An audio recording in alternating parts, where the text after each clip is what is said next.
Hi, welcome back to another episode of the Community Made podcast. I am so excited for us to dive into today's topic. As you know, in the Community Made podcast, this is where all women can heal from sexual abuse. So we talk on topics on nervous system regulation, how to find closure, and so much more.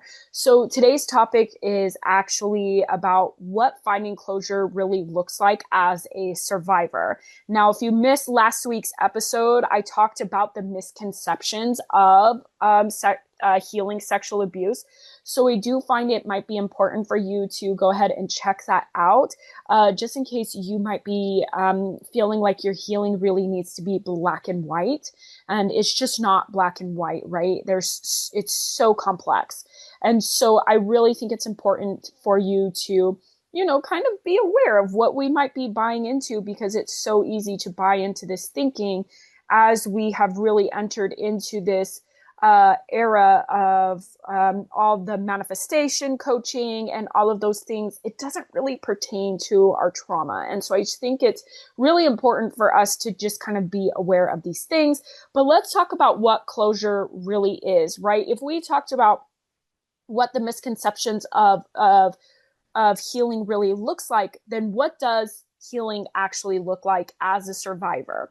Now, I want to be very clear before I dive into this. I have been healing for the last 10 years, and I've been helping clients heal for the last 5+ years, right? So I understand the complexities, and there's nuances, and not everything is very linear. So when I say these things, they're very, very generalized. So just because I have found the right tools and resources to help me be in this space doesn't mean that you have, right? And so that kind of means we need to go on our own personal journey to figure out what that looks like so we can come into a place of closure. The thing is that just like anything else in this world, your healing is going to be very specific to you. Now, when I work with my clients one-to-one, we have a program and a guide that we go through for over 12 weeks so that they can experience this type of closure and healing and things like that. And it's the most beautiful thing. The thing is, though, is that just because there is an outline of which direction we go doesn't mean that your healing is not going to be specific to you. So it's really about kind of being okay with being a mad scientist and putting everything together and figuring out what works for you. Again, these are going to be very generalized statements. I'm not going to give you specifics, and I don't do that normally, depending on what it is that we're talking about.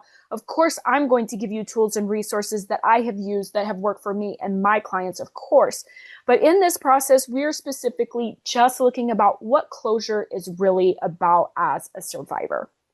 So number one, I have notes here just in case you are watching this on YouTube and see me looking down. So number one, closure is really about having the right tools and resources to make it through life. Okay, so as we talked about in the misconception episode, it's really important to be aware that life is not going to stop lifing because you have healed from your sexual abuse.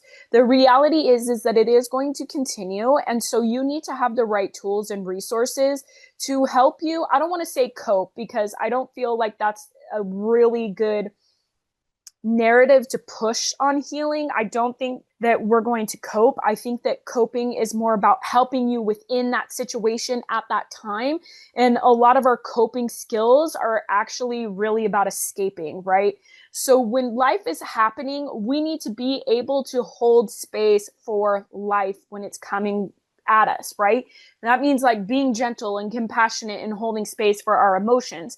We can't just do that if we have just all of a sudden decided that we're going to start healing. There's a practice, there's a process, all of that stuff comes into play.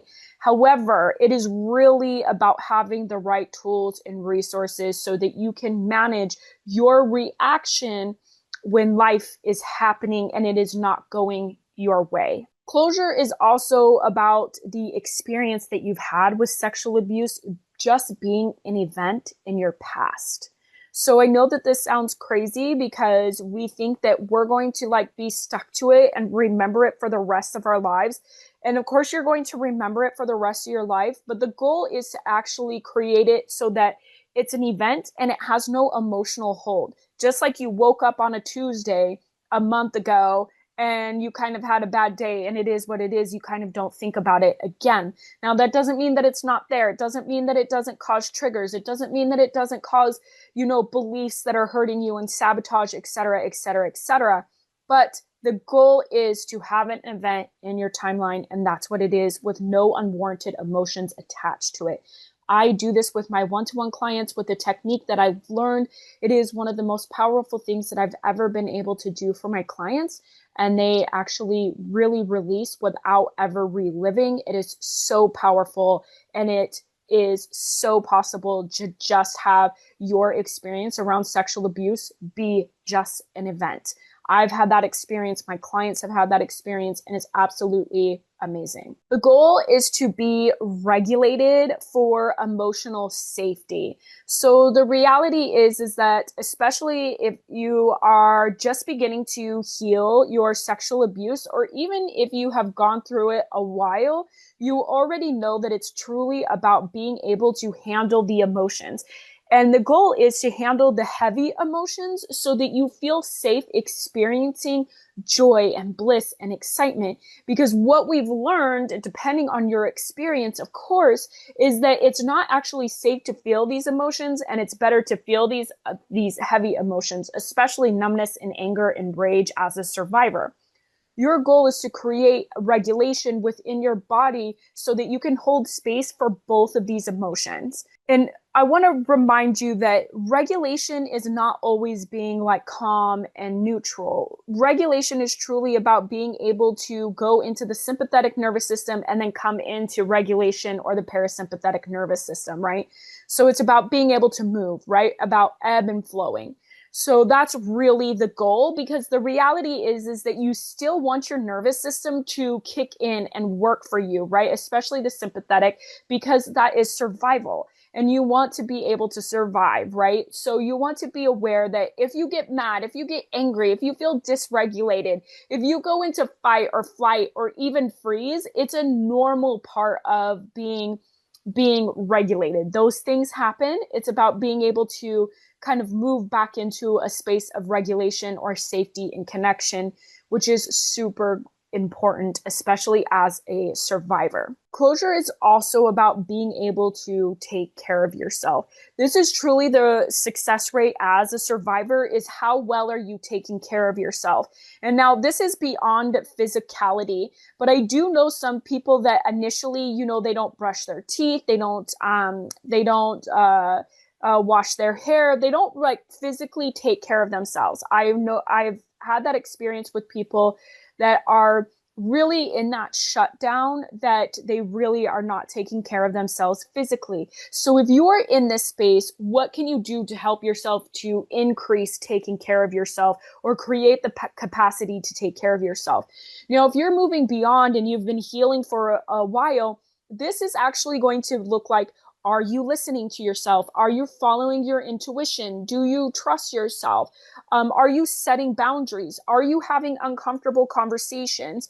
Are you doing things for your body that is truly about making you feel good? Are you allowing yourself to feel the good emotions or only the bad emotions, right?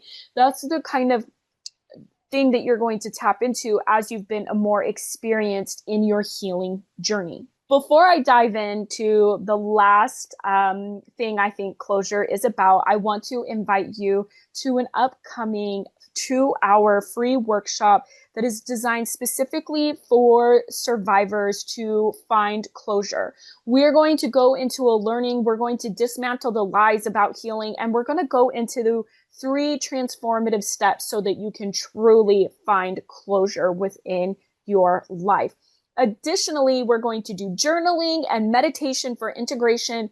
And of course, there is going to be a part of this for support and coaching. If you are interested, there's a link down below. I would love to have you join us. It is September 24th at 10:30 a.m. Pacific Standard Time. And there will, of course, be a replay available for those who register. So head down below and grab your spot in the workshop. I cannot wait to see you there. So let's talk about this last thing that closure is truly about. And it's truly about feeling abundant and fulfilled. And the fulfillment, I believe, is crucial because the fulfillment means that we are content and satisfied with our lives, but still aiming for more. And aiming for more is going to be the most crucial part here because when you are a survivor, you tend to not actually plan for the future at all because you are so caught up in what has happened in the past. Sometimes you're not really present in the future. And so it's like, if you have had such a terrible past, how the hell are you going to create this amazing, incredible future? So it's really about being able to rewrite that so that you can plan for the future and still feel really good and present in the moment. That is going to be critical. That's also how you feel abundant. And so that's like I feel like that's the process that I work towards the most in my life right now. Now, again, this is a journey. This is a process. You're going to ebb and flow. You're going to have flashbacks. You're going to have heavy emotions, and that's okay. Healing is a journey. The thing is that as you now know, it is truly about having the tools and resources to deal with life and keep moving forward. So this is what I have for you in today's episode. I cannot wait to see you next week. Again, if you would like to join us in the workshop, there is a link for you down below, and I will see you next week.